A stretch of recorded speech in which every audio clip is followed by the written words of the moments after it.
And then the last piece I'd like to talk about too, when we talk about our little pyramid of reptile wellness, would be our diet piece.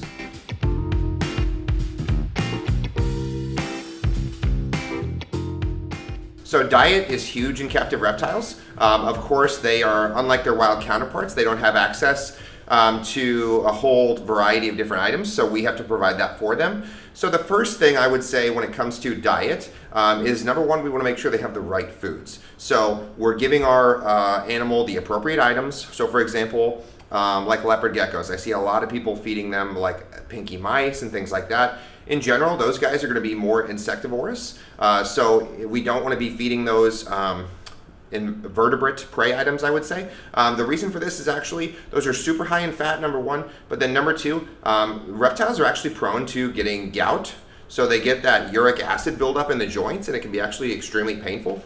So if you do have an animal like that that's not typically a carnivore or like a meat-eating reptile, you want to make sure definitely you're feeding them items that are appropriate for them too. This applies to some of the other animals too, like bearded dragons. A pinky mouse is okay as a treat, but in general, you want to be feeding them insect proteins and things like that. One other thing too, when it comes to our different reptiles is our salads. So we want to make sure that we're feeding the right types of greens and things like that. You want to make sure that you're feeding not only a variety, but you want to do things that are really balanced and well-rounded for them. This would be things like, avoiding your iceberg lettuces and things like that. It's okay as an occasional thing, but really you want those dark leafy greens. Basically, they're super high in calcium and vitamin C, things like that. Very critical for reptiles.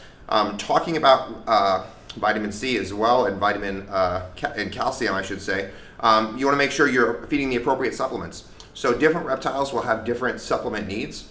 So for example, nocturnal animals and things like that, generally we're going to recommend like a calcium without D3. This is calcium with D3. This is something we normally have been recommending on diurnal animals and things like that. Calcium, as you know, is digested by reptiles. They create vitamin D3 in their skin, in their cholesterol, basically, and then that's how they digest their calcium. But you want to make sure whatever type of reptile you have the right supplements. A good solution as well is some people like to use all-in-one supplements like the Repashy Calcium Plus. This is a calcium product that's pre-diluted with a small amount of multivitamin. It's safe for frequent use. With some of your other products, they do recommend like a D3 supplement weekly. And if your reptiles are kept outside, like in some southern climates, it's a whole different ball game because they generate basically all of their own vitamin D3 because they're outdoors.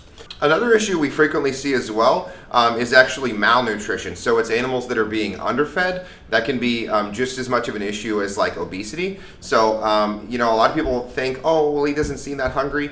Generally, as far as like lizards in general and things like that, as far as live insect proteins, I like to feed them as much as they can eat in about 10 to 15 minutes. And then I usually, if they are an omnivore, I'll give them salad and different vegetables, things to graze on all day long. So that's one big thing too, is underfeeding baby animals. Is I see it mostly in baby lizards. It's not so much as the snake crowd. On the lizards, it's more of an issue. One other thing as far as nutrition goes would be, that obesity piece. So a lot of people, they think it's kind of like they keep feeding their, reptiles because they think it makes the reptile happy or things like that. But we tend to see like a lot of overweight animals now, especially like a lot of overweight like ball pythons and some of the larger snakes and things like that, just because they are so opportunistic. Generally, any of them, when they're given the opportunity to eat, they are going to eat. But we as their, keeper basically have to regulate, when are they getting enough caloric needs to just sustain their activity level. And keep in mind too, a lot of these animals being in captivity, they're not getting as much exercise and things like that as their wild counterparts would be, so they're not burning as many of those calories.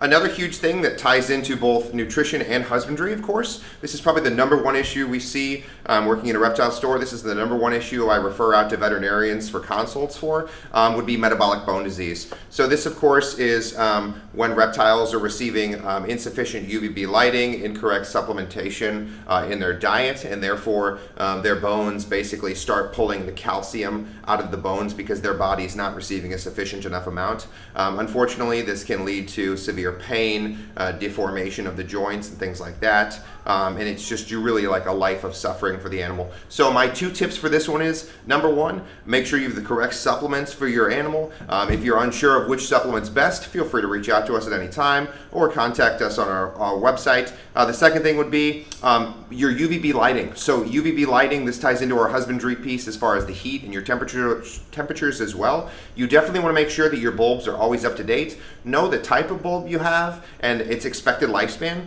I generally prefer to be a little bit more conservative as far as my UVB lights, so I usually tend to replace them before I'm planning they become obsolete. So if I know I'm generally going to get about 12 months out of a bulb, I'll usually pull that bulb at about 9 or 10 months, and if I'm not going to replace it, I'll at least bring it in to check it with one of our radiometers.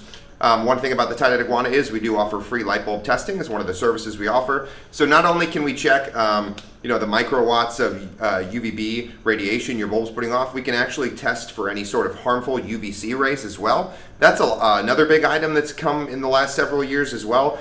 There's a lot of poorly made bulbs from overseas that are coming in that are made with a really low quality glass where they're getting UVC rays occasionally, and that we've seen that as being a host of issues that's on animals. UVC radiation is actually very destructive to soft tissue. So that's one other thing too. You want to make sure you're buying high quality light bulbs. It's just to prevent any sort of issues like that. If you have any questions, feel free to reach out to us in store or contact us online. Have a great day.